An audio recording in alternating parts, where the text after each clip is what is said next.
ګوره یوه مسله دا اهم ده دا یاد ساتئ چې په دې کور کې اکثر مشران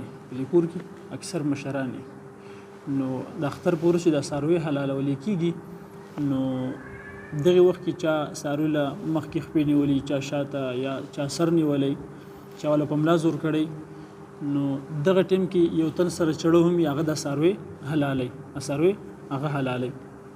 نو دا څوک چې څاروي حلالوي چا سره چړه ده دی به بسم الله الله اکبر دا خو په ده باندې واجب دی خو چا چې ورسره د خپې او سر ادا نیولي دي په ده باندې لازم نه ده خو دلته یوه اهم مسله ده یاد ساتئ چې دې کور کې اکثر یو مشري او کمزورې زوی پي خو به طور یاسې برکت دپاره راغلی او دا څوک چې د څاروي حلالوي د ده سره شریک شي په دې حلاله کې مطلب د هغه د لاسې نیولی یا هغه چړه نیولي کمزور نور داسې څه کولی نه شي خاصې برکت لپاره راغلی نو دا ورسره دی هم څه کوي یو قسمه شریک شو ورسره نو دا څوک چې چړه راکاږي په ده خو واجب ده دا چا چې ورسره د لاس نیولی دی دا معاون چې ورسره راغلی دی او د دې حلالي والا د لاس نیولی دی یا که مشر دی یا کشر دی که هر څوک دی خو د ده د لاس نیولی دی ورسره او د ده سره هم په دې حلاله کې ځان څه کوي شریک کوي په دې چړه راښودو کې